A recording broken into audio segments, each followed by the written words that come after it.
Hello everyone, स्वागत है आपका अपना सपना जेआरएफ पर, जहां हम तैयारी करते हैं for CSIR net life science. आज की क्लास में हम PYQs प्रैक्टिस करने वाले हैं ऑन द टॉपिक इम्यूनोलॉजी, जो कि यूनिट नंबर 4 यानी सेल कम्युनिकेशन एंड इम्यूनोलॉजी का एक बेहद ही जरूरी टॉपिक है, जिसका पार्ट 1 में अपलोड कर चुकी हूँ, जिसमें हमने बहुत सारे क्वेश्चन प्रैक्टिस किए हैं इसी टॉपिक से। और आज ये पार्ट नंबर 2 है, जिसमें बाकी बचे क्वेश्चन को हम प्रैक्टिस करेंगे। सो आई होप आपने वो पार्ट 1 देख लिया होगा। नहीं अगर देखा है तो इसी चैनल पर आपको वीडियो मिल जाएगी, पार्ट 1 के नाम से आप देख सकते हैं। चलिए तो क्लास को स्टार्ट करते हैं। लेकिन स्टार्ट करने से पहले मैं आपको बता देती हूँ कि अगर आपने मेरा टेलीग्राम चैनल ज्वाइन नहीं किया है तो आप कर सकते हैं, जो कि है अपना सपना जेआरएफ। अपना सपना जेआरएफ, जो भी हम यहाँ पढ़ते हैं वो सारी PDF तुम्हें इस चैनल पर अवेलेबल हो जाएगी। सो यदि आप PDF को एक्सेस करना चाहते हैं तो इस चैनल को सब्सक्राइब या फिर ज्वाइन कर सकते हैं। ठीक है, तो बढ़ते हैं अपने पहले क्वेश्चन पर आज के, जो कि जून 2023 शिफ्ट 1 में आया हुआ क्वेश्चन है। और क्वेश्चन देखो क्या दिया है। Following statements are made regarding the roles of complement components in the immunity. हमारी जो इम्यूनिटी होती है उसके अंदर कॉम्प्लीमेंट कंपोनेंट्स का क्या रोल है, उसी रिगार्ड में हमें ये स्टेटमेंट्स दी गई हैं और पूछा है कि बताओ कौन कौन सी बातें यहाँ सही हैं। सबसे पहले हम जानेंगे कि कॉम्प्लीमेंट कंपोनेंट्स या फिर कॉम्प्लीमेंट सिस्टम होता क्या है और किस तरीके से हमारी इम्यूनिटी को इन्हांस करता है, यानी कि किस तरीके से अफेक्ट करता है, यानी कि पॉजिटिवली करता है या नेगेटिवली करता है। देखिएगा, हमें पता है कि हमारा जो इम्यून सिस्टम है वो बहुत सारे सेल से मिलकर के बना है, जैसे मैक्रोफाज है, न्यूट्रोफिल्स है और नेचुरल किलर सेल है, T सेल है, B सेल है। बहुत सारे सेल से मिलकर के हमारा इम्यून सिस्टम बना है। लेकिन उन सेल के साथ साथ कुछ और भी चीज़ें होती हैं जिससे हमारी इम्यूनिटी बनी है। उन्हीं में एक सिस्टम आता है complement. Complement is a system of plasma protein that interact with the pathogen to mark them for destruction by the phagocytes. जो हमारे WBC होते हैं, WBC में मैक्रोफाज और न्यूट्रोफिल्स, ये दो ऐसे सेल हैं जो फेगोसाइट्स होते हैं, यानी कि ये पैथोजन को फेगोसाइटोसिस कर जाते हैं, अंदर इनगल्फ करके ख़त्म कर देते हैं।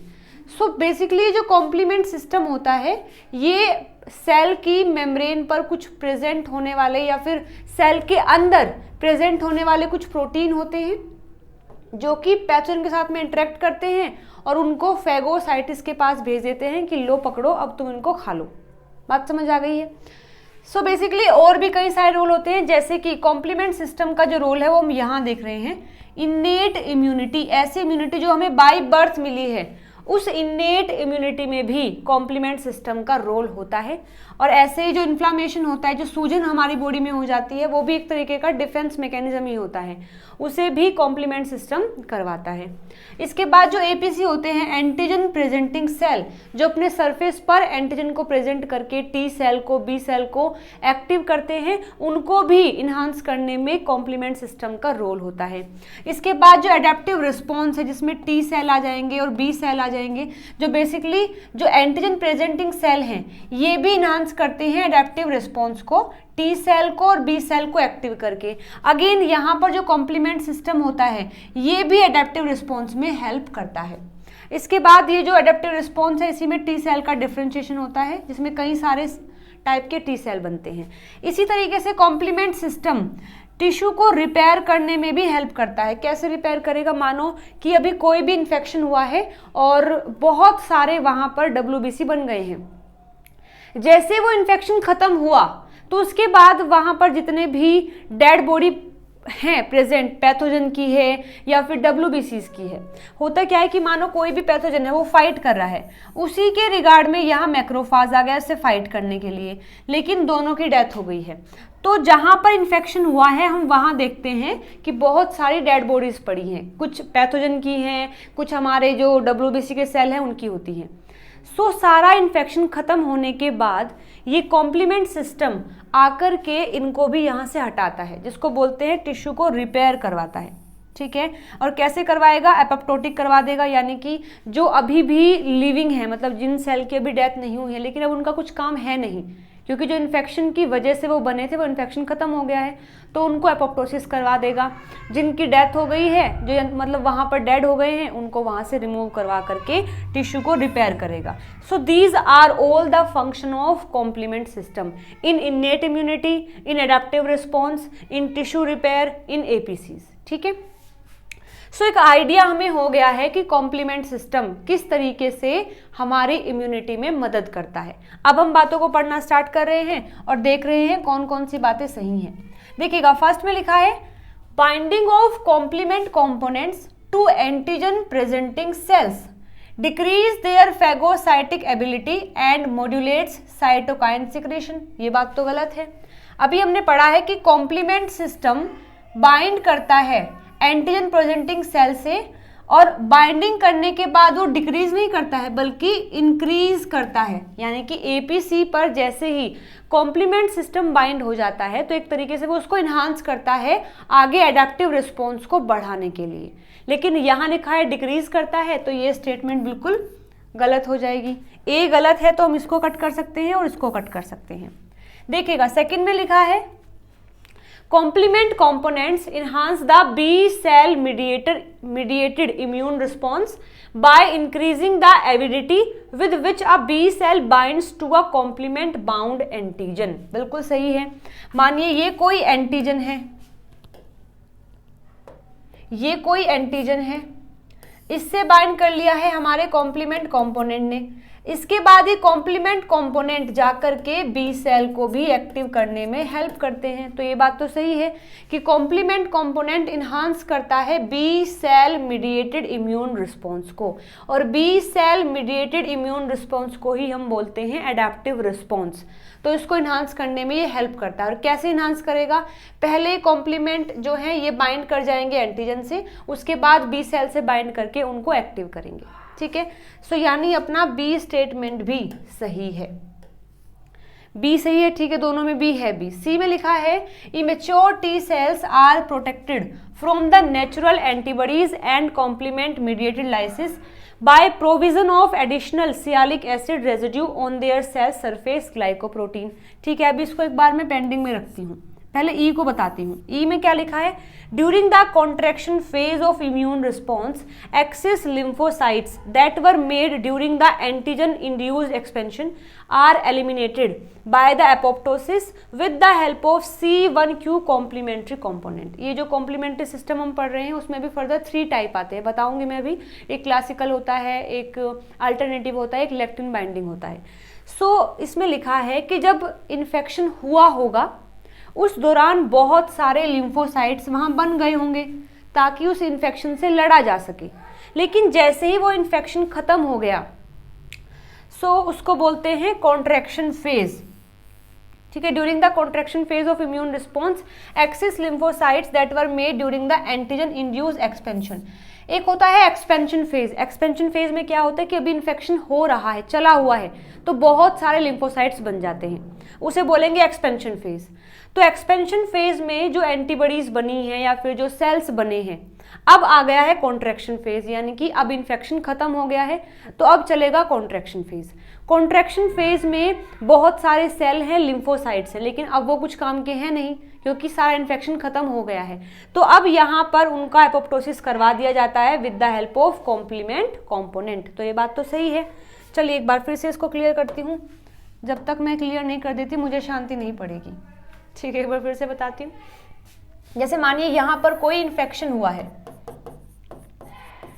अगर इन्फेक्शन हुआ है और यहाँ बहुत सारे WBCs बन रहे हैं, लिम्फोसाइट्स बन रहे हैं, जैसे कि टी सेल है, बी सेल है, मैक्रोफाज भी आ रहे हैं, न्यूट्रोफिल्स भी आ रहे हैं, मतलब पूरा यहाँ पर बहुत सारे सेल्स आकर के फाइट कर रहे हैं, इसको बोलेंगे एक्सपेंशन फेज। एक्सपेंशन फेज तो ये जरूरी भी है, एक्सपेंशन फेज जरूरी है क्योंकि ये बहुत सारे होंगे तभी इन्फेक्शन को खत्म किया जाएगा। लेकिन जैसे ही इस इन्फेक्शन को बिल्कुल खत्म कर दिया गया, सारे पैथोजन जितने भी एंटर किए थे सबको मार दिया गया या इनगल्फ कर लिया गया, तो अब चलेगा कॉन्ट्रैक्शन फेज। अब आ जाएगा कॉन्ट्रैक्शन फेज। कॉन्ट्रैक्शन फेज में कोई भी नए सेल नहीं बनेंगे। एक्सपेंशन फेज में नए नए सेल फॉर्म हो रहे थे, न्यू सेल फॉर्म। लेकिन जैसे ही कॉन्ट्रैक्शन फेज आएगा नो न्यू सेल फॉर्म। लेकिन जो पहले बने थे ये है, उनको तो यहां से हटाना पड़ेगा। जब ये यहां से हटेंगे तभी हम बोलेंगे कि टिश्यू रिपेयर कर रहा है।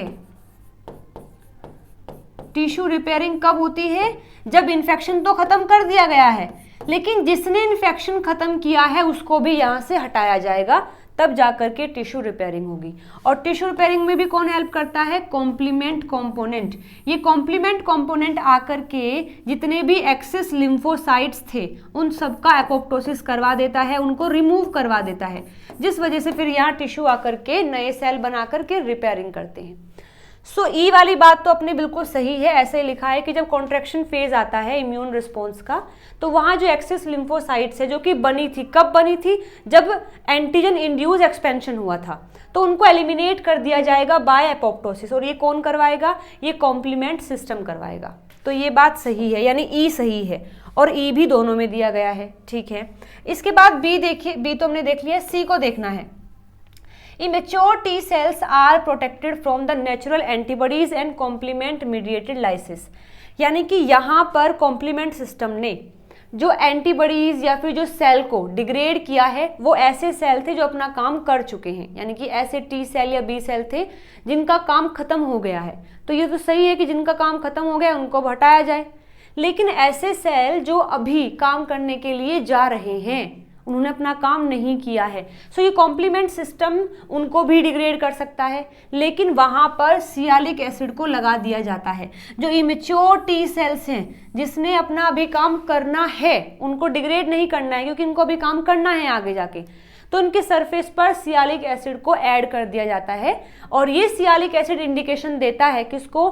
कॉम्प्लीमेंट मीडिएटेड लाइसिस को और एंटीबॉडीज को, कि देखो अभी ये इमेच्योर है, इसको जिंदगी में बहुत बड़े बड़े काम करने हैं, इसको अभी किल नहीं करो, अभी इसके पास सियालिक एसिड है। ठीक है, सो ये बात सही हो जाएगी। सी सही अगर है तो हम इसको कट कर सकते हैं क्योंकि सी केवल हमें थर्ड में दिया हुआ है। देखिए डी में क्या लिखा है? Binding of C3A, C5A, C3B to their respective receptors on the mature T cells inhibit their growth, differentiation and survival। तो ये बात भी गलत है। ये जो C3A लिखे हैं, C5A है, C3B क्या है? ये सारे कॉम्प्लीमेंट सिस्टम के कंपोनेंट्स हैं। जब ये बाइंड करते हैं किसी भी मैच्योर टी सेल से तो उसको इनहिबिट नहीं करते हैं, उसको इन्हांस करते हैं कि तुम अब फटाफट से फाइट करो, इन्फेक्शन को वहां से हटाओ। लेकिन यहाँ लिखा है इनहिबिट करते हैं, तो ये ऑप्शन गलत हो जाएगा। डी ठीक है, ये हमने कट कर दिया। अपना आंसर यहाँ पर क्या आ गया है? थर्ड आ गया है। अब इसी रिगार्ड में एक डायग्राम और मैं समझा देती हूँ जिससे कई सारी बातें क्लियर हो जाएंगी। जो कॉम्प्लीमेंट सिस्टम हम पढ़ते हैं उसमें 3 टाइप के कंपोनेंट चलते हैं, पाथवे चलते हैं। एक क्लासिकल पाथवे, एक अल्टरनेट पाथवे और एक है mannose binding lectin pathway. Classical pathway में एंटीजन एंटीबॉडीज कॉम्प्लेक्स बनता है, यानी कि पहले मानो कोई एंटीजन आ गया है, उससे बाइंड किया है अपनी एंटीबॉडीज ने, तब आकर के कॉम्प्लीमेंट सिस्टम बाइंड होते हैं और पूरा एक कैस्केड चलाते हैं। तो अगर एंटीजन और एंटीबॉडी की बाइंडिंग हुई है तो वहां चलता है क्लासिकल पाथवे। क्वेश्चन यहां से आ सकता है कि कौन से पाथवे में एंटीजन एंटीबॉडी का कॉम्प्लेक्स देखने को मिलता है। सो केवल क्लासिकल पाथवे में ही एंटीजन एंटीबॉडी का कॉम्प्लेक्स देखने को मिलता है। इसके बाद ये अल्टरनेट पाथवे है जिसमें ये वाला सिस्टम नहीं होता है। और ये जो है मैनोज बाइंडिंग लेक्टिन पाथवे, ये कब होता है?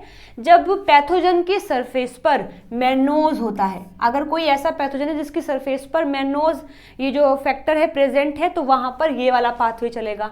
अगर कोई ऐसा पैथोजन है जो कि एंडोटॉक्सिन बनाता है, यानी कि टॉक्सिन बना के बाहर और बॉडी में डाल देगा, तो वहां पर चलेगा अल्टरनेटिव पाथवे। तो यहाँ लिखा है कि पाथवे कब चलेंगे? क्लासिकल कब चलेगा? जब एंटीजन एंटीबॉडी का कॉम्प्लेक्स बनेगा। जब एंडोटॉक्सिन को बारी आती है तो अल्टरनेटिव पाथवे चलता है, और जब पैथोजन की सरफेस पर मैनोज होता है तो ये वाला पाथवे चलता है। लेकिन जो सी वाला फैक्टर है कॉम्प्लीमेंट कंपोनेंट में कई सारे C1, C2, C3, 4, 5, 6, 7 इस तरीके से कई सारे फैक्टर होते हैं। C1 केवल क्लासिकल पाथवे में ही आता है। तो क्लासिकल पाथवे के 2 यूनिक पॉइंट है कि इसमें जो C1 वाला फैक्टर है ये इन्वॉल्व होता है, एज वेल एज यहाँ एंटीजन एंटीबॉडी का कॉम्प्लेक्स बनता है।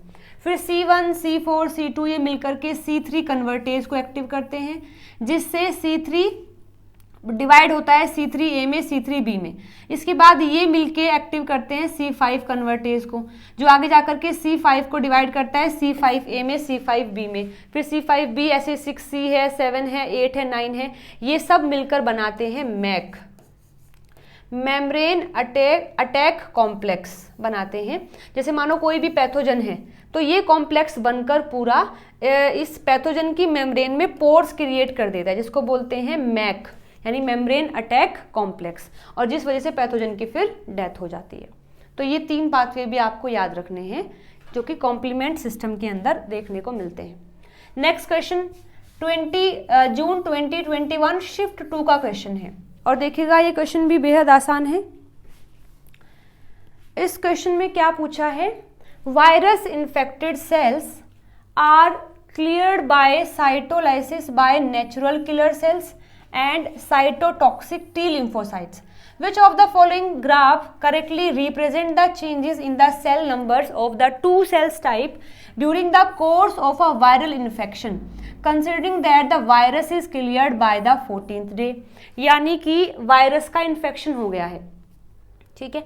बॉडी में जब कभी भी वायरस एंटर करता है तो मानो ये एक सेल है और इसमें आ गया है वायरस, तो ये सेल अब खुद को बचा तो नहीं पाएगा क्योंकि इसने तैयारी नहीं कर रखी थी कि कोई वायरस आएगा, लेकिन वायरस ने एकदम से अटैक कर दिया है। तो इस सेल के पास बेसिकली वो अपने आप को बचाना नहीं चाहेगा, तो ये क्या करता है, कुछ इंटरफेरेंस नाम के कंपाउंड्स बनाता है। इंटरफेरेंस नाम के ये कुछ कंपाउंड्स बनाता है। ये इंटरफेरेंस क्या करते हैं, जो बाकी के सेल है जिनको कुछ खबर है ही नहीं कि अटैक हो गया है, ये इंटरफेरेंस जाकर के बाहर निकल करके इन सेल को इंडिकेशन देता है कि देखो भाई अटैक हो गया है, अपना इंतजाम पहले से कर लो, मैं तो मरने वाला हूँ लेकिन मैं तुम्हें पहले बता देता हूँ कि ऐसा ऐसा एक वायरस है जिसने अटैक कर दिया है, तो अब तुम देखो तुम्हें क्या करना है। तो इस रिस्पेक्ट में, इस इंटरफेरेंस के रिस्पेक्ट में ये जो सेल हैं जो ठीक ठाक हैं, अभी जिनमें इन्फेक्शन नहीं हुआ है, वो अपने अंदर कुछ एंटी वायरल प्रोटीन बना लेते हैं ताकि जब ये वायरस यहाँ आएगा इन्फेक्ट करने, ये अपने आप को बचा सकेंगे। एज वेल एज ये इंटरफेरेंस क्या करता है, कुछ हमारे जो WBC के सेल हैं उनको भी एक्टिव करता है, जिसमें कि जैसे कि नेचुरल किलर सेल्स आ जाएंगे, जैसे कि मैक्रोफाज आ जाएगा, इनको भी जाकर के इंडिकेशन दे देते हैं कि देखो वायरस का अटैक हो गया है, तुम्हारा अगर मन करे तो मुझे बचा लो आकर के, नहीं भी अगर करता है तो जो बाकी सेल ठीक ठाक हैं उनको तो जरूर बचा लेना, मैं तुम्हें पहले ही बता रहा हूँ अटैक हो गया है। सो जैसे ही वायरस अटैक होता है तो सबसे पहले अगर आप सेल में देखोगे तो इंटरफेरेंस का लेवल आपको हाई दिखाई देगा, ठीक है। तो अगर आपने कोई भी सेल देखा और उसमें आपको इंटरफेरेंस का लेवल हाई दिखाई दे रहा है, हाई पीक है, तो तुम समझोगे कि उस सेल पर वायरस का अटैक हुआ है। उसके बाद फिर आपको दिखाई देगा नेचुरल किलर सेल का पीक आएगा, क्योंकि ये सेल भी फास्टली एक्टिव होते हैं। और इसके बाद फिर दिखाई देता है TC सेल का, क्योंकि ये जो नेचुरल किलर सेल है फिर मैक्रोफाज है, ये जाकर के फिर T सेल को एक्टिव करवाते हैं। फिर T सेल बनाता है TC सेल और TH सेल, ये TH सेल जाकर के B सेल को एक्टिव करते हैं, फिर B सेल जाकर के एंटीबॉडीज बनाते हैं, ठीक है। सो पहले इंटरफेरेंस का लेवल हाई दिखाई देगा, इसके बाद नेचुरल किलर सेल हाई दिखाई देंगे, और अगर इनसे भी काम नहीं हुआ तो फिर हमें जो TC सेल हैं उनकी हेल्प लेनी पड़ती है। इन TC सेल को बोलते हैं साइटोटॉक्सिक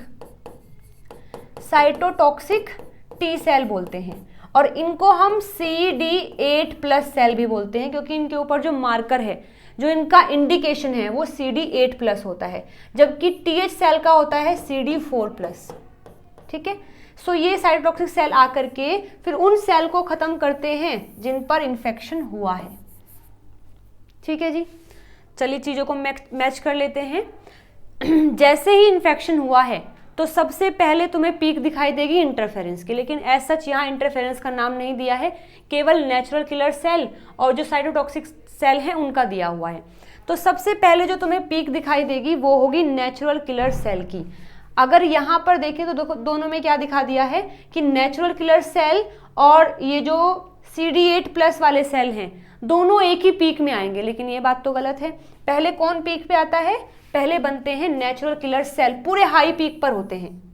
जब इनसे काम नहीं हो पाता तब जाकर के ये आकर के टी सेल को एक्टिव करवाते हैं। पहले ये खुद फाइट करते हैं खूब, तो ये बिल्कुल पीक पर होते हैं, लेकिन जब इनसे बात हाथ से निकल जाती है तब इनका लेवल डाउन होना स्टार्ट हो जाता है और साथ साथ यहाँ टीसी सेल को एक्टिव किया जाता है, तो फिर टीसी सेल का पीक आता है। ठीक है, लेकिन यहाँ दोनों पीक साथ में दिखा रखी हैं, यहाँ पर दोनों पीक साथ में दिखाई हैं, तो ये ऑप्शन गलत हो जाएगा। अच्छा, इसमें देखिएगा, पहले आई है नेचुरल किलर सेल की पीक, सही है। फिर वो जैसे डाउन होगी तो वहाँ पर जो साइटोटॉक्सिक टी सेल हैं वो बनेंगे और फिर जैसे इन्फेक्शन खत्म होगा तो उनका लेवल भी कम हो जाएगा। ये ग्राफ हमें सही लग रहा है। थर्ड में देखिएगा, पीक तो सेम है लेकिन सेल का सीक्वेंस चेंज कर दिया है। कह दिया है कि पहले आएंगे टीसी सेल, फिर आएगा नेचुरल किलर सेल, फिर क्या करेगा ये आके, तो ये गलत है। इसके बाद यहाँ दिखाया है कि पहले आएंगे नेचुरल किलर सेल, फिर आएंगे साइटोटॉक्सिक टी सेल, लेकिन ये सैचुरेट होंगे, ये बात गलत है।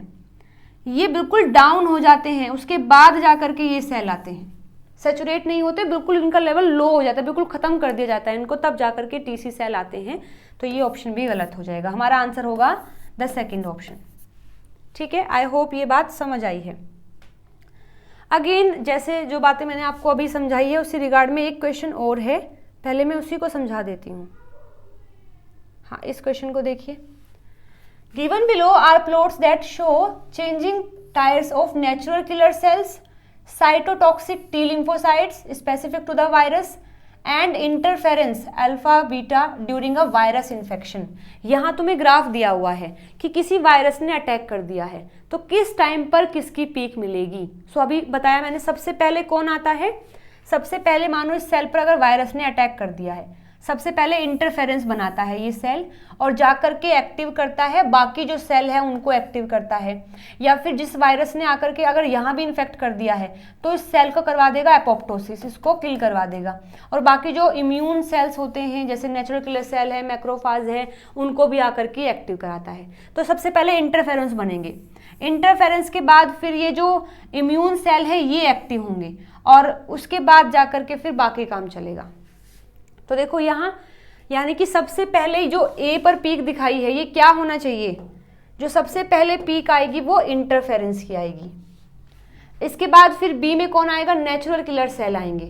फिर जब ये डाउन हो जाएंगे तब आएंगे साइटोटॉक्सिक टी सेल और फिर यहाँ वायरस को इन्फेक्ट, मतलब जो वायरस का इन्फेक्शन है वो खत्म ही हो गया है। ठीक है, सो ए पर क्या होना चाहिए, इंटरफेरेंस, बी पर ए पर इंटरफेरेंस, बी पर नेचुरल किलर सेल और सी पर क्या होने चाहिए, साइटोटॉक्सिक टी सेल। सो अपना यहाँ ए जो थर्ड ऑप्शन है वो सही हो जाएगा। ठीक है, आगे देखते हैं। ये देखिए, if you require to generate the energy in T cells which of the following condition will you use. यानी कि अभी लास्ट लेक्चर में तुम्हें बताया था कि जो एंटीजन प्रेजेंटिंग सेल होते हैं जो अपने सरफेस पर एंटीजन को प्रेजेंट करते हैं, उनका काम होता है आकर के टी सेल को एक्टिव करना। तो दो तरीके के सिग्नल चलते हैं, एक फर्स्ट सिग्नल जिसमें एंटीजन प्रेजेंटिंग सेल यहाँ प्रेजेंट कर रहा है एंटीजन को अपने एमएचसी मॉलिक्यूल पर, और टी सेल का आएगा टी सेल रिसेप्टर। इन दोनों का कॉम्बिनेशन जब होता है तो उसको बोलते हैं फर्स्ट सिग्नल।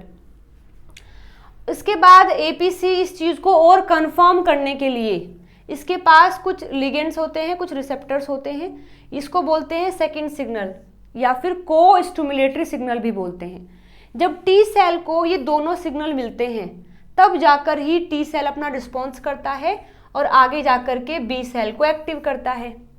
लेकिन अगर केवल एक ही सिग्नल मिला है, बस फर्स्ट वाला, ये जो सेकंड सिग्नल है ये नहीं मिल पाया है किसी भी वजह से, सो ये टी सेल इसको इग्नोर कर देते हैं। तो यहाँ पर दो फिनोमिना होते हैं, अगर केवल फर्स्ट सिग्नल आया है तो वहाँ पर नो रिस्पॉन्स, लेकिन टी सेल को एनर्जी मिल जाएगी लेकिन वो इग्नोर कर देगा मतलब आगे जाकर के रिस्पॉन्स नहीं करेगा, लेकिन टी सेल एनर्जाइज हो जाता है। तो क्वेश्चन में हमसे पूछा है कि अगर टी सेल को एनर्जाइज करना है तो क्या करना पड़ेगा, केवल हमें फर्स्ट सिग्नल देना पड़ेगा, सेकंड नहीं, क्योंकि अगर हमने सेकंड दे दिया तो वो रिस्पॉन्स करने लगेगा, लेकिन हमें केवल एनर्जाइज करना है, रिस्पॉन्स नहीं करवाना है। तो केवल एक सिग्नल होना चाहिए, सेकंड नहीं होगा। ठीक है, चलिए मैच करते हैं। तो स्टिमुलेट करेंगे नाइव टी सेल्स को with antibodies that bind both T cell receptor and CD28। ये जो दिया है ना यहाँ, ये CD28 और ऐसे CD40 भी आता है, यहाँ CD40L होता है। ये सारे मिलकर के इस को स्टिमुलेटरी सिग्नल को बनाते हैं। यहाँ पर क्या लिखा है कि हमने टी सेल्स को एंटीबॉडी से बाइंड करवा दिया है, साथ साथ जो CD28 है उससे भी करवा दिया है। तो यहाँ पर सेल रिस्पॉन्स ही करेंगे, लेकिन हमें रिस्पॉन्स नहीं करवाना है, एनर्जाइज करवाना है। सेकंड में लिखा है stimulate naive T cells with antibodies that bind only the T cell receptor. बिल्कुल सही बात है। हम क्या करेंगे, टी सेल्स को एंटीबॉडी से बाइंड कराएंगे जो केवल उसके रिसेप्टर पर बाइंड करता है, बाकी जो को स्टिमुलेटरी है वो नहीं देंगे। तो इस वाले ऑप्शन में हमारी बातें कन्वे हो रही हैं।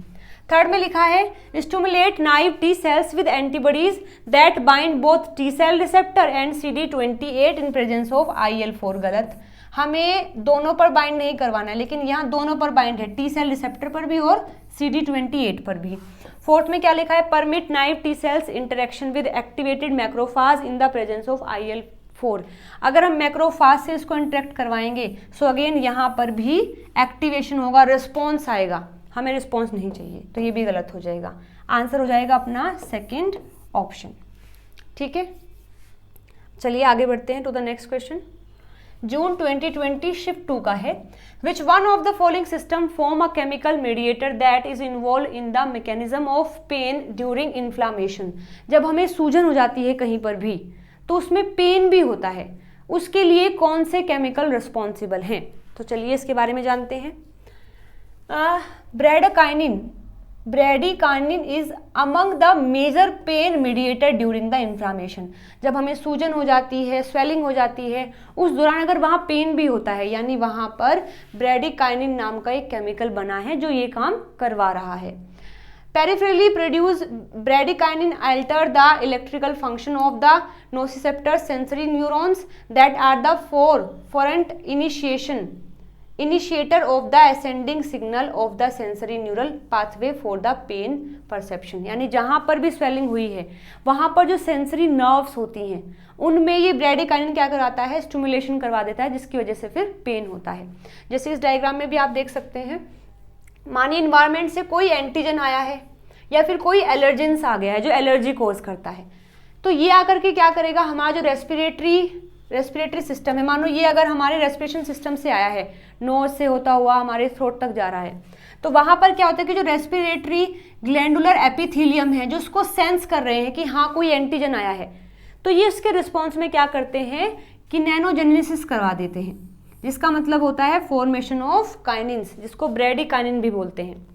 ठीक है, ये करेगा, यहाँ से फिर बाकी सारी चीज़ें आएंगी और आकर के वो टाइप 3 जो सिस्टेनिन्स होते हैं वो आकर के काइनिन्स की फॉर्मेशन करवा देते हैं, जिसको हम ब्रैडीकाइनिन या फिर कैलिडिन भी बोलते हैं। ठीक है, इसके बाद ये एलर्जन से जब आते हैं तो हमें पता है कि हमारी जो IgE एंटीबॉडीज होती है वो एलर्जी के रिस्पॉन्स में काम करती है।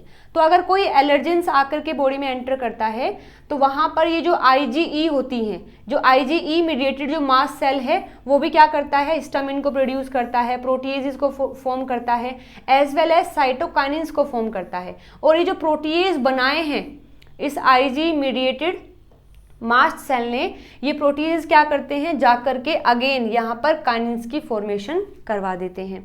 ऐसे ही ये जो यहाँ पर सिस्टम चला है साइटोकाइनिन्स है, ये भी जाकर के क्या करते हैं, मोनोसाइट्स हैं, न्यूट्रोफिल्स हैं, मैक्रोफाज है, उनको एक्टिव करा देते हैं और ये सेल्स आकर के अगेन फिर से काइनिन की फॉर्मेशन में रोल प्ले करते हैं। यानी यहाँ से जो भी चीज़ें आई हैं वो एक तरीके से पूरा सिस्टम बना करके अल्टीमेटली इस सिस्टम को एनहांस कर देती हैं। और फिर ये क्या करता है, ये आकर के यहाँ पर म्यूकस का सिक्रेशन कर देगा, पेन करवाएगा, कफ हो जाएगा, एडिमा हो जाएगा और ब्रोंकियल कॉन्स्ट्रिक्शन हो जाएगा।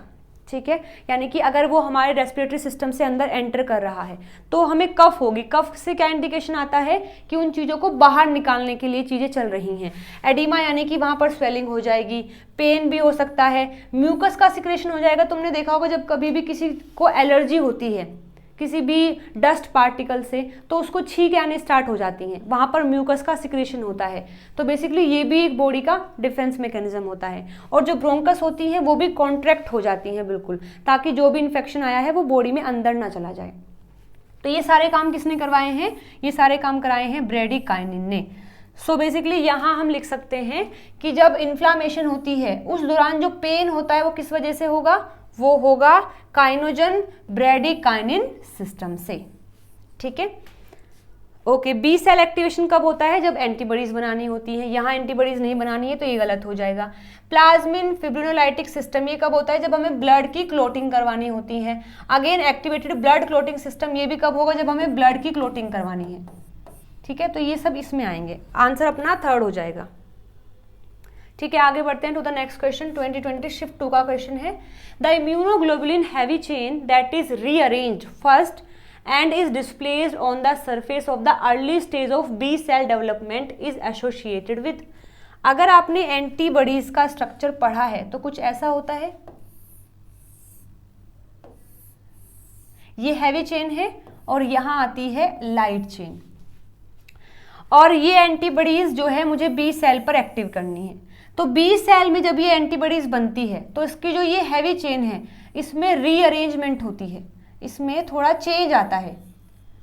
ठीक है, और जैसे चेंज आता है फिर वो आकर के यहाँ इस तरीके से प्रेजेंट हो जाती है। लेकिन लाइट चेन अभी अपने आप को रीअरेंज नहीं करी है तो यहाँ पर कोई और सैरोगेट लाइट चेन को डाल दिया जाता है, कोई और लाइट चेन को यहाँ डाल दिया जाता है। इसके बाद फिर लाइट चेन में भी चेंज होता है, तब जाकर के वो कंप्लीट एंटीबॉडीज बनती है। ठीक है जी, होता क्या है कि बी सेल है, वहां पर जो एंटीबॉडी है उसकी जो हैवी चेन है वहां पर रीअरेंजमेंट होता है और वो आकर के सरफेस पर प्लांट हो जाती है। फिर लाइट चेन जो है यहाँ हम एक लाइट चेन लगा देते हैं जिसको बोलते हैं सैरोगेट लाइट चेन। इसके बाद फिर उसमें रीअरेंजमेंट होता है, तब जाकर के वो ओरिजिनल लाइट चेन से उसको रिप्लेस कर दिया जाता है। ठीक है, जैसे मानो यहाँ पर आकर के ये इम्प्लांट हो गई है, तो अब ये स्ट्रक्चर तो अधूरी है, तो यहाँ क्या करते हैं, कुछ समय के लिए हम सैरोगेट लाइट चेन लगा देते हैं। फिर इसी बी सेल में जो लाइट चेन बन रही है वो अपने आप को अच्छे से अरेंज करेगी जैसे भी उसको करना है, फिर वो यहाँ आएगी और फिर यहाँ आकर के इसको रिप्लेस कर दिया जाता है और कन्वर्ट कर दिया जाएगा ओरिजिनल वन से। ठीक है, तो हमारे क्वेश्चन में क्या पूछा है कि immunoglobulin heavy chain that is rearrange first and is displayed on the surface of early stage of B cell development is associated with, यानी कि वो एंटीबॉडी जिसके हैवी चेन में मॉडिफिकेशन हो गया है और वो सरफेस पर आ गई है, अब वो किससे एसोसिएट होगी? लाइट चेन से तो नहीं हो सकती क्योंकि लाइट चेन अभी नहीं रीअरेंज हुई है, तो कोई और लाइट चेन को आकर के इसके साथ में एसोसिएट करवा दिया जाता है। तो वो कौन आता है? अ सैरोगेट लाइट चेन। ठीक है जी, तो आंसर हो जाएगा अपना सेकेंड वन। आगे देखिए नेक्स्ट क्वेश्चन। ठीक है, ये तो हमने पढ़ लिया है। Doctor Ralph M Steinman was awarded Nobel prize for his discovery on. ये एक साइंटिस्ट हैं डॉक्टर रैल्फ एम स्टीमन, इनको किस चीज़ के लिए नोबेल प्राइज मिला था? सो ये क्वेश्चन भी, एक मिनट, ये क्वेश्चन कब का है? 2020 शिफ्ट 2 के हैं ये सारे क्वेश्चन अब। सो 2011 के अंदर नोबेल प्राइज इन फिजियोलॉजी और medicine was awarded to Bruce A Beutler, Jules A Hoffmann and Ralph M Steinman for their ground breaking research within the immunology. इन तीनों साइंटिस्ट ने इम्यूनोलॉजी पर कुछ रिसर्च की थी जिसके बिहाफ पर उनको 2011 में नोबेल प्राइज मिला था। किस चीज़ पर किया था? प्राइज का मोटिवेशन क्या था? For his discovery of the dendritic cells and its role in the adaptive immunity. Dendritic cells क्या होते हैं और इनका क्या रोल होता है हमारे एडेप्टिव इम्यूनिटी में, ये बताया था। सो बेसिकली ये जो डेंड्राइटिक सेल होते हैं कुछ इस तरीके से रहते हैं। इन डेंड्राइटिक सेल को ब्रेन ऑफ इम्यून सिस्टम भी बोलते हैं, ब्रेन ऑफ इम्यून सिस्टम भी बोला जाता है। और ये करते क्या हैं? ये अपने सरफेस पर एक मॉलिक्यूल को रखते हैं जिसका नाम है MHC सेकेंड, जिसके बारे में मैंने आपको पार्ट 1 में बताया था।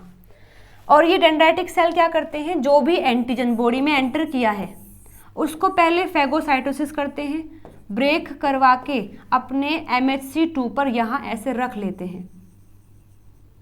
अब रखने से क्या होगा? अब ये डेंड्राइटिक सेल जाता है और टी सेल को बताता है कि देखो मेरे सरफेस पर ये जो एंटीजन रखा है ना, ऐसे ही एंटीजन ने तबाही मचा रखी है बाहर। अब तुम एक काम करो, इसी एंटीजन को देखते हुए ऐसी ही एंटीबॉडीज बनवा दो। जैसा मैं एंटीजन लेके आया हूँ उसी के जैसी एक एंटीबॉडीज बनवा दो। जैसे हम जाते हैं ना कि हमें सूट सिलवाना है तो हम खुद जाएंगे कि देखो मेरा ऐसा ऐसा सूट सी दो। तो यहाँ पर अगेन ऐसे ही होता है कि ये जो MHC सेकंड है जिसपे एंटीजन रखा है, ये जाता है खुद कि मैं लेकर के आया हूँ किसके जैसी एंटीबॉडीज बनवानी है, किसके अगेंस्ट बनवानी है। तो ये टी सेल को एक्टिव करता है। फिर टी सेल जैसे एक्टिव होते हैं, ये टी सेल जा करके बी सेल को एक्टिव करते हैं और सारी खबर देते हैं इसको भी कि ऐसे ऐसे करके एक एंटीजन आया है जिसके पास 10 हाथ हैं, ऐसे पैर हैं, इस तरीके से। फिर बी सेल समझ के उसके हिसाब से एंटीबॉडीज बनाता है। फिर ये एंटीबॉडीज जा करके जितने भी पैथोजन यहाँ आए थे ना, उनको ऐसे इमोबिलाइज कर देती है। फिर आकर के मैक्रोफाज उनको खा जाते हैं, जिस वजह से इन्फेक्शन फिर खत्म हो जाता है। ठीक है। सो ये बात किसने बताई थी? ये जो रेल्फ एम स्टीमन है, उन्होंने बताया था डेंड्राइटिक सेल के बारे में कि कुछ ऐसे सेल भी हमारी बॉडी में होते हैं। और फिर बाद में इतनी इंपॉर्टेंस देखी गई इनकी कि इन्हीं को ब्रेन ऑफ इम्यून सिस्टम बोल दिया गया। ठीक है जी, ओके। सो अपना आंसर हो जाएगा role of dendritic cell in adaptive immunity is the answer for this question. आगे बात करते हैं to the next question. Following are the statements which explain why patient with alpha linked hyper IgM syndrome express normal gene for other antibodies subtypes but fail to produce IgG, IgA, IgE।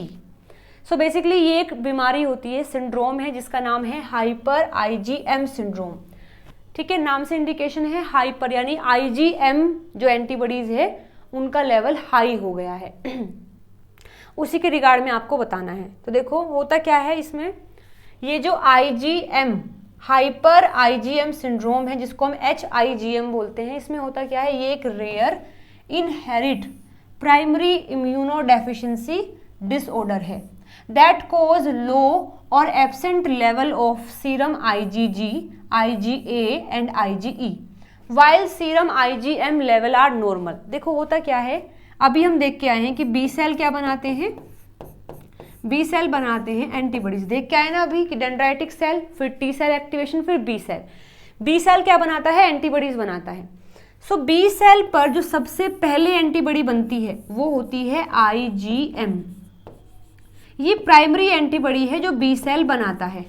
फिर IgM से कई सारे phenomena होते हैं, अलग अलग changement होते हैं और तब जाकर के बाकी एंटीबॉडी जैसे कि IgG है, जैसे कि IgA है, जैसे कि IgE है, ये बनती हैं। और जब IgM से ये एंटीबॉडीज बनती हैं इसको बोलते हैं क्लास स्विचिंग। क्या बोलेंगे इसको, क्लास स्विचिंग, यानी कि एक एंटीबॉडी अपने आप को दूसरी एंटीबॉडी में स्विच कर रही है। तो इस फिनोमिना को बोलते हैं क्लास स्विचिंग। और ये कब होती है, जब अपना बी सेल पूरा एक्टिव होता है तब जाकर ये क्लास स्विचिंग होती है। तो बेसिकली यहाँ क्या होता है कि बी सेल IgM को तो बना देता है लेकिन फिर IgM से क्लास स्विचिंग नहीं हो पाती है, जिससे बॉडी में IgM का लेवल हाई हो जाता है। क्योंकि IgM ज़्यादा क्यों बना है, ताकि वो जाकर के IgG, IgA, IgE में कन्वर्ट हो जाए, लेकिन वो किसी में भी कन्वर्ट नहीं हुआ है।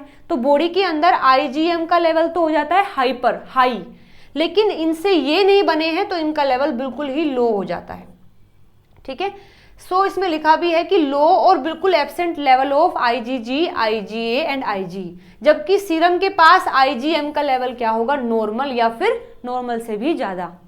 It is caused by mutation in the pathway from B cell activation to isotype class switching। और ये कब होता है, जो पाथवे जिसमें बी सेल का एक्टिवेशन उसके बाद क्लास स्विचिंग। ऐसे होता है कि पहले बी सेल का एक्टिवेशन उसके बाद क्लास स्विचिंग। तो ये जो पाथवे है जिसमें बी सेल का एक्टिवेशन हुआ है फिर ये स्विचिंग हुई है, इसमें कुछ म्यूटेशन हो गया है जिस वजह से इन सभी एंटीबॉडीज का जो लेवल है वो डाउन हो जाता है। ठीक है, अब देखिएगा हुआ कैसे है, अभी हम पढ़ के भी आए थे। कोई भी मानो एंटीजन प्रेजेंटिंग सेल है जो अपने सरफेस पर एंटीजन को लेकर के घूम रहा है। इसने टी सेल को एक्टिव किया पहले। ठीक है, ये क्या कर रहा है, टी सेल को एक्टिव कर रहा है। तो अभी हमने देखा भी था कि टी सेल को एक्टिव करने के लिए 2 सिग्नल की जरूरत है, first signal and second signal. तो यहाँ पर हुआ क्या है कि फर्स्ट सिग्नल तो ठीक है मिल गया है, यहाँ टी सेल रिसेप्टर था TCR, और यहाँ पर ये एंटीजन का मिल गया है। लेकिन जो सेकेंड सिग्नल है जिसको बोलते हैं को स्टिमुलेटरी सिग्नल, तो एंटीजन प्रेजेंटिंग सेल के पास CD40 है और टी सेल के पास क्या है CD40L है। यहाँ कॉम्बिनेशन हुआ और इसका एक्टिवेशन हो गया। इसके बाद टी सेल के पास क्या आ गया है CD40L लिगेंड आ गया है, और ये जो बी सेल है इसके पास CD40 है। तो यहाँ पर भी कॉम्बिनेशन हुआ और उसका अगेन एक्टिवेशन हो गया। एक्टिवेशन होने के बाद एंटीजेनिक शिफ्ट हुआ और इससे बाकी एंटीबॉडीज बन गई हैं। So this is the normal process. सबसे पहले इसने इसको एक्टिव किया, इसने इसको एक्टिव किया, फिर वहां क्लास स्विचिंग होकर के बाकी एंटीबॉडीज बन गई हैं। लेकिन क्या हो कि अगर टी सेल के पास ये CD40L ना हो, ये जो CD40L है ना जिससे वो जुड़ा है बी सेल से, ये ना हो, तो यहाँ बी सेल एक्टिव नहीं हो पाएंगे। ऐसे ही अगेन यहाँ पर अगर ये जो CD40L नहीं है तो ना ही ये इससे कंबाइन हो पाएगा। अगेन हम ऐसा भी बोल सकते हैं कि CD40 जो बी सेल है इसके पास अगर CD40 नहीं है तो भी ये कॉम्बिनेशन नहीं हो पाएगा। अगेन अगर टी सेल के पास तो CD40L है लेकिन बी सेल के पास CD40 नहीं है तो अगेन एक्टिवेशन नहीं होगा। या फिर अगर बी सेल के पास ये है लेकिन टी सेल के पास ये नहीं है तो अगेन एक्टिवेशन नहीं हो पाएगा। यानी दोनों का होना जरूरी है, लिगेंड का भी और रिसेप्टर का भी, तब जाकर के चीजें आगे चलेंगी और वहां पर फिर शिफ्ट होगा तो एंटीजन जो एंटीबॉडीज हैं उनका कोई भी दिक्कत नहीं आएगा। देखो अभी हमने देख लिया, इसके बारे में बात करते हैं। फर्स्ट में लिखा है CD40 expressed on the B cell is defective. Exactly अगर बी सेल पर जो CD40 प्रेजेंट है उसमें अगर कोई डिफेक्ट हो गया है तो IgM हो सकता है, ये बात सही है। बी में लिखा है CD40L mediates binding to B cells to T cells and send co-stimulatory signal to the B cells for class switching। Basically ये बात नॉर्मली बताई गई है कि CD40L mediated binding of B cells to T cell, पहले T cell है और T cell पर क्या है CD40L है, और B सेल पर क्या है, B सेल जो है यहाँ B सेल पर है CD40। इन दोनों के बीच में कनेक्शन हुआ, ठीक है, जिससे सेंड हुए को stimulatory signal to the B cell. फिर टी सेल ने क्या किया, टी सेल ने जैसे ही बी सेल के साथ में इस तरीके से बाइंडिंग की है, अच्छा मैंने उल्टा कर दिया, ये बी सेल ये टी सेल, तो इसको बोलते हैं को स्टिमुलेटरी सिग्नल, जिससे बी सेल एक्टिव हो जाते हैं और फिर यहाँ होती है क्लास स्विचिंग, जिससे फिर सारी एंटीबॉडीज बनती हैं। तो ये बात तो सही दी गई है कि CD40L बाइंड करता है टी सेल से बी सेल को, उसके बाद फिर को स्टिमुलेटरी सिग्नल को भेजा जाता है जिससे बी सेल एक्टिव हो जाते हैं, फिर क्लास स्विचिंग होती है। तो ये बात भी सही है। सी में लिखा है without CD40 on macrophage class switching does not occur. अगर मैक्रोफाज के पास CD40 नहीं है तो क्लास स्विचिंग नहीं हो पाएगी। ये बात गलत है। गलत क्यों है? लास्ट क्लास में मैंने बताया था कि 3 ऐसे हैं जो एंटीजन को प्रेजेंट करते हैं। कौन कौन है? Macrophage, dendritic cell and B cell itself. ये तीनों प्रोफेशनल एंटीजन प्रेजेंटिंग सेल हैं जिनका काम है एंटीजन को प्रेजेंट करना, ठीक है।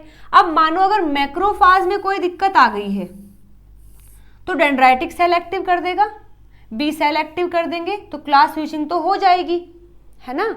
क्लास स्विचिंग तो होगी। अगर मैक्रोफाज में कोई दिक्कत आ गई है तो कोई बात नहीं, जो डेंड्राइटिक सेल हैं वो जा करके टी सेल को, बी सेल को एक्टिव कर देंगे और जो बाकी बी सेल है वो भी खुद एक्टिव कर देंगे। तो ये बात गलत हो जाएगी कि अगर मैक्रोफाज में कोई डिफेक्ट हुआ है तो वहाँ क्लास स्विचिंग नहीं होगी, ये बात गलत है। डी में क्या लिखा है? CD40L mediated binding of B cells to macrophage and sends को stimulatory signal to the B cells for class switching. यानी कि CD40L मीडिएटेड बाइंडिंग हुई है बी सेल से मैक्रोफाज की, एंड वो क्या करेगा? सेंड्स कर देगा को स्टिमुलेटरी सिग्नल्स को, जिससे बी सेल का क्लास स्विचिंग हो जाएगा। अभी एक बात समझो, ये जो मैक्रोफाज होते हैं, ये मैक्रोफाज टी सेल से बाइंड करते हैं और फिर टी सेल बी सेल को एक्टिव करता है, तब जाकर के क्लास स्विचिंग होती है, ना कि मैक्रोफाज सीधा बी सेल को एक्टिव करेगा। इस ऑप्शन में यही दिया हुआ है कि CD40L mediated binding of B cell to macrophage and sends the co-stimulatory signal to the B cells for the class switching। नहीं, ये सब काम कौन करता है? ये सब काम T सेल का होता है। T सेल इसको को-स्टिमुलेटरी सिग्नल देता है, उसके बाद जाकर के क्लास स्विचिंग होती है। तो अपना ये ऑप्शन भी इसी वजह से गलत हो जाएगा। तो केवल A और B सही है, यानी कि third option will be the right answer. ठीक है, चलिए आगे to the next question. Suresh was bitten by a poisonous snake, was immediately treated with anti-venom, human immunoglobulin and was saved. A year later, he was bitten by the same type of snake second time. Predict his response to the venom from second bite from the following. So ये question basically आया है हमारे immune response से। हमारे पास दो type की immunity developed होती है, एक एक्टिव और एक पैसिव। एक्टिव में क्या होता है, हमारी बॉडी एंटीबॉडीज फॉर्म करती है खुद से, एंटीबॉडीज फॉर्म बाय बॉडी। और यहां पैसिव में क्या होता है, हम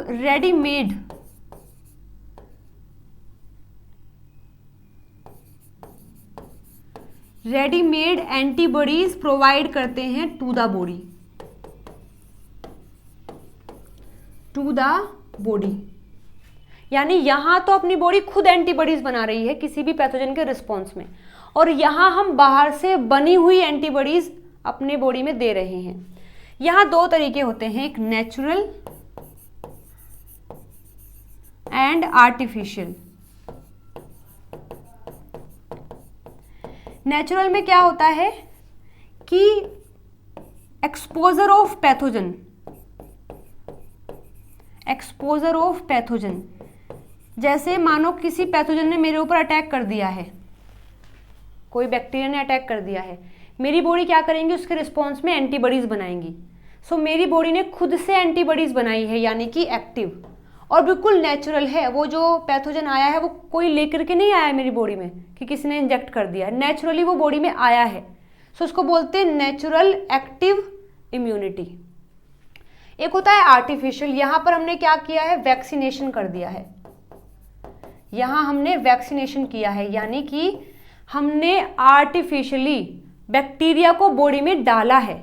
यहां तो खुद आया है, खुद एक्सपोजर हुआ है, लेकिन इसमें क्या होता है, हमारी बॉडी एंटीबॉडीज खुद बनाती हैं, लेकिन पैथोजन हम खुद बॉडी में डाल रहे हैं अपनी तरफ से, जिसमें हम वैक्सीनेशन बोलते हैं। वैक्सीनेशन में क्या होता है, बेसिकली जो वायरस है या बैक्टीरिया है उसको इनएक्टिव करके या डेड करके बॉडी में डाल दिया जाता है, जिससे कि बॉडी खुद से एंटीबॉडीज बनाएंगी। और जब वो बैक्टीरिया या वायरस रियल में बॉडी के अंदर एंटर करता है तो पहले से ही जो बनी हुई एंटीबॉडीज हैं वो उनसे फाइट करके भगा देती हैं। उसको बोलते हैं आर्टिफिशियल एक्टिव, क्योंकि बॉडी ने खुद बनाया है।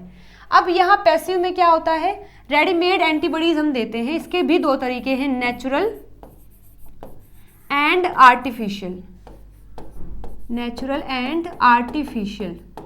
नेचुरल में क्या होता है कि जो कोलेस्ट्रम है, I am not sure about the spelling, but colostrum ये वर्ड है, जो मदर जब फीडिंग कराती है, जो बिल्कुल नया बेबी है जिसका अभी बर्थ हुआ है, उसके बाद मदर उसको मिल्क फीड कराती है। सो उस मिल्क को कोलेस्ट्रम बोलते हैं। स्टार्टिंग का जो मिल्क होता है उसको कोलेस्ट्रम बोलते हैं, क्योंकि इसमें बहुत सारी एंटीबॉडीज प्रेजेंट होती हैं जो उस न्यू बॉर्न की हेल्प करती हैं फाइट करने के लिए पैथोजन से, क्योंकि उसकी बॉडी खुद कैपेबल नहीं है। सो उसको बोलते हैं नेचुरल लेकिन पैसिव इम्यूनिटी, क्योंकि हमने खुद से एंटीबॉडीज बनी हुई दी हैं। उस बेबी को हमने क्या किया है, एंटीबॉडीज बनी हुई दी हैं, और वो नेचुरली मिल्क की हेल्प से आई है। उसको बोलते हैं नेचुरल बट पैसिव इम्यूनिटी। एक होती है आर्टिफिशियल में क्या आ जाता है, जैसे कि एंटीवेनम हम जो देते हैं, जब कोई स्नेक बाइट कर लेता है तो उसको एंटीडोट भी बोलते हैं, एंटीवेनम बोलते हैं। सो उस स्नेक ने जो भी पॉइजन डाला है उसके अगेंस्ट एंटीबॉडीज बॉडी में डाल दी जाती हैं ताकि फटाफट से चीज़ों को हटाया जा सके। तो उसे जैसे एंटीवेनम है या फिर जो टेटनस हो जाता है उसके अगेंस्ट भी आर्टिफिशियल एंटीबॉडीज आती हैं। तो अगेन यहाँ पर भी हम बनी बनाई एंटीबॉडीज दे रहे हैं, तो ये आर्टिफिशियल पैसिव इम्यूनिटी होती है। सो इस केस में जो हुआ है ना, यहाँ जो हमने इसके साथ में किया है सुरेश के साथ में, ये भी क्या है, ये आर्टिफिशियल पैसिव है क्योंकि उसको स्नेक ने बाइट किया, हमने उसको एंटीवेनम दिया है। एंटीवेनम यानी हमने बनी बनाई एंटीबॉडीज दी हैं। एक बात और याद रखनी है, यहाँ जो एंटीबॉडीज बनती हैं, एक्टिव में जो एंटीबॉडीज बनती है उनकी मेमोरी रह जाती है, इनकी मेमोरी रह जाती है। यानी कि जो एंटीबॉडीज यहाँ एक बार बन गई हैं, अब बॉडी में चाहे कितनी बार भी सेम पैथोजन आएगा, कितनी बार भी आए, ये एंटीबॉडीज इस मेमोरी को होल्ड करेंगी और जब जितनी बार भी वो सेम इनकाउंटर करेगा, सेम पैथोजन इनकाउंटर करेगा, तो ये उससे फाइट करेंगी। लेकिन इस पैसिव की एक ड्रॉबैक्स ये है कि बस जब इसको दिया है तब तक ये काम करेगा, इसकी कोई भी मेमोरी नहीं रहती है, यानी बॉडी नहीं याद रख पाती कि कोई ऐसी एंटीबॉडीज भी मेरे पास थी। ठीक है, सो बेसिकली इन दोनों में यही रहता है कि वहाँ मेमोरी नहीं रह पाती। अगर सेम स्नेक ने फिर से बाइट कर लिया तो जो एंटीबॉडीज हमने पहले दी थी वो अब काम नहीं करेंगी क्योंकि बॉडी में उसका कोई भी मेमोरी है ही नहीं। ठीक है, सो बेसिकली यहाँ ऐसे ही हुआ है कि हुआ क्या कि इस बंदे को स्नेक ने कट कर लिया है, बाइट कर लिया है, तो हमने क्या दिया, एंटीवेनम दिया।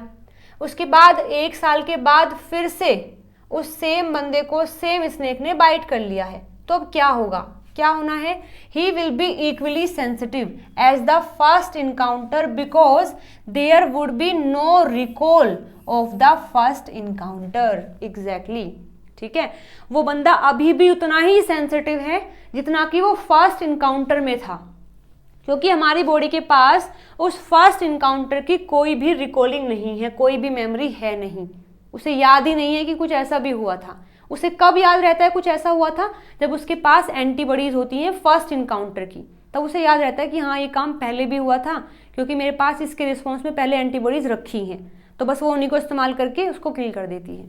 ठीक है जी, तो अपना आंसर यहाँ सेकंड हो जाएगा। इनको आप पढ़ सकते हैं, तीनों में कुछ ना कुछ गलत दिया होगा, अपना आंसर सेकंड है।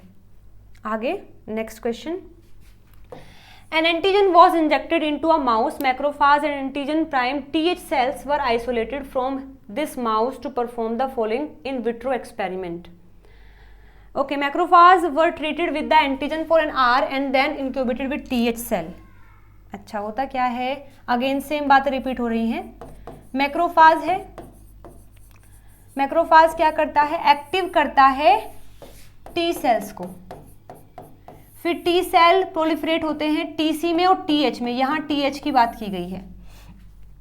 ठीक है, तो मानो कोई भी एंटीजन आया है, सो मैक्रोफाज क्या है, एक एंटीजन प्रेजेंटिंग सेल है। तो होता क्या है, सबसे पहले अगर कोई भी एंटीजन आया है, सो मैक्रोफाज पहले उसको इनगल्फ करता है, मानो ये एंटीजन है, फिर ये इसको ब्रेक करता है, पार्ट्स में डिवाइड करता है।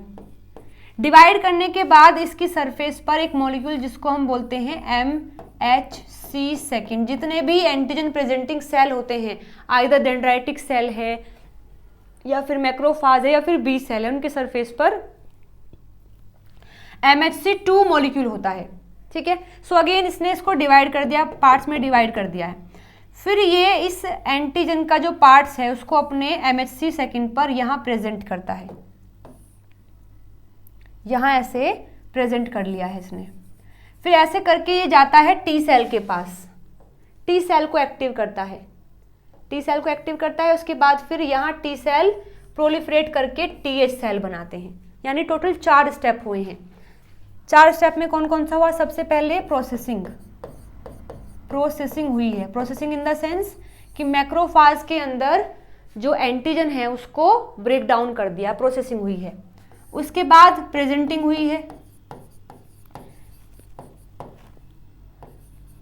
यानी कि जो मैक्रोफाज है उसने क्या किया है, अपने सरफेस पर उस प्रोसेस किए हुए एंटीजन को प्रेजेंट कर दिया है। उसके बाद फिर टी सेल एक्टिवेशन होता है, जिसमें दो सिग्नल आते हैं, एक कोस्टिमुलेटरी और एक जो सेम उस पैथोजन के और इसके बीच में होता है। इसके बाद फिर TH सेल प्रोलिफरेशन होता है। ये 4 स्टेप होते हैं। इसी के रिगार्ड में हमें क्वेश्चन दिया हुआ है, तो देखो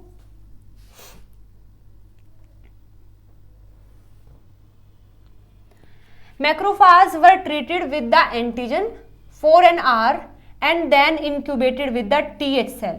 तो बिल्कुल सही है। हुआ क्या है कि मैक्रोफाज को पहले ट्रीट किया गया एंटीजन से 1 घंटे के लिए। तो 1 घंटे में क्या क्या हुआ होगा, प्रोसेसिंग हो गई होगी और प्रेजेंटिंग हो गई होगी। फिर हमने क्या किया, उसको इंक्यूबेट कर दिया TH सेल के साथ में। फिर यहाँ पर T सेल का प्रोलिफरेशन दिखाई देगा। क्वेश्चन में क्या पूछा है कि कौन से एक्सपेरिमेंट में TH सेल का प्रोलिफरेशन होगा जिसमें TH सेल एक्टिव होगा। तो यहाँ तो T सेल एक्टिव होगा। क्यों होगा, क्योंकि हमने 1 घंटा दिया है मैक्रोफाज को एंटीजन के साथ में। इसने 1 घंटे में क्या किया, प्रोसेसिंग भी कर दिया, 1 घंटे में ये भी हो गया, प्रेजेंटिंग भी कर दिया, एक्टिवेशन होकर के TH सेल का प्रोलिफरेशन भी हो जाएगा। यानी कि हमने इतने काम के लिए इसको 1 आवर दिया। 1 आवर के बाद हमने क्या किया, इसको TH सेल के साथ में रख दिया। फिर वो T सेल को एक्टिव करेगा, उसके बाद फिर TH सेल का प्रोलिफरेशन हो जाएगा। यानी ये ऐसा एक्सपेरिमेंट है जिसमें TH सेल का प्रोलिफरेशन होगा, यानी ये अपने आंसर में आना चाहिए। बी में लिखा है macrophage were treated with paraformaldehyde first and then treat with the antigen for an hour. These macrophages were then incubate with TH cell. So यहाँ एक टर्म आई है पैराफॉर्मल्डिहाइड। ये जो पैराफॉर्मल्डिहाइड होता है ये इनहिबिट करता है प्रोसेसिंग को, केवल प्रोसेसिंग को। जो मैक्रोफाज के अंदर एंटीजन की प्रोसेसिंग होती है, यानी एंटीजन को ब्रेक डाउन किया है, उसको ये पैराफॉर्मल्डिहाइड इनहिबिट कर देता है। तो देखो यहाँ क्या हुआ, यहाँ हमने पहले मैक्रोफाज को हमने दे दिया पैराफॉर्मल्डिहाइड, फिर हमने दिया एंटीजन। तो अब ये पैराफॉर्मल्डिहाइड एंटीजन को प्रोसेसिंग नहीं होने देगा। अब अगर एंटीजन की प्रोसेसिंग नहीं हुई तो ना ही प्रेजेंटिंग होगी, ना ही एक्टिवेशन होगा, ना ही प्रोलिफरेशन होगा। यानी इस एक्सपेरिमेंट में TH सेल का प्रोलिफरेशन नहीं होगा, तो ये अपना आंसर नहीं है। सी में देखिए क्या लिखा है, macrophage were treated with the paraformaldehyde first then treated with the digested antigen for an hour. These macrophage were then incubated with the TH cell. तो यहाँ हो जाएगा, हमने क्या किया है, पहले उसको दे दिया पैराफॉर्मल्डिहाइड दे दिया है, फिर हमने एंटीजन दिया है, लेकिन एंटीजन ने पहले ही ये काम किया हुआ है। हमें पता है ये इसको इनहिबिट करता है, लेकिन जो एंटीजन हमने दिया है वो पहले से ही प्रोसेस है और हमें पता है कि ये इसको इनहिबिट मतलब नहीं करता है। सो प्रोसेसिंग वाला दिया है, वो आराम से उसको प्रेजेंट करेगा, एक्टिवेशन होगा और प्रोलिफरेशन हो जाएगा। तो इस एक्सपेरिमेंट में कोई दिक्कत आएगी नहीं, यहाँ पर भी TH सेल का प्रोलिफरेशन हो जाएगा क्योंकि हमने ऑलरेडी डाइजेस्टेड एंटीजन दिया है। और पैराफॉर्मल्डिहाइड डाइजेशन में ही रोक लगाता है, लेकिन वो पहले से ही हमने कैसा दिया है, डाइजेस्टेड, तो कोई दिक्कत नहीं आएगी। डी में क्या लिखा है, macrophage were treated with the antigen for an hour and then treat with the paraformaldehyde. यानी पहले हमने क्या किया, मैक्रोफाज को एंटीजन दे दिया 1 घंटे के लिए, इसके बाद जाकर के हमने पैराफॉर्मल्डिहाइड दिया है। सो हमने 1 घंटे के लिए एंटीजन दिया है, तो 1 घंटे में क्या करेगा, वो प्रोसेसिंग भी कर देगा और प्रेजेंटिंग भी कर देगा। उसके बाद यदि आप इसको देते भी हो तो कोई फर्क नहीं पड़ने वाला, क्योंकि जिस चीज को वो रोकता है वो पहले ही हो गया है। तो इस एक्सपेरिमेंट में भी TH सेल का प्रोलिफरेशन होगा, यानी आंसर अपना ACD, यानी third option will be the right answer. ठीक है, ओके जी। तो हमने सारे क्वेश्चन इम्यूनोलॉजी के डिस्कस कर लिए हैं। आई होप आपको ये वीडियो पसंद आई होगी। अगर आई है तो वीडियो को लाइक, शेयर, सब्सक्राइब जरूर से करना, और किसी क्वेश्चन में अगर कोई डाउट है तो आप कमेंट करके मुझसे पूछ सकते हैं। चलिए मिलते हैं नेक्स्ट वीडियो में with new topic. Till then bye bye, take care.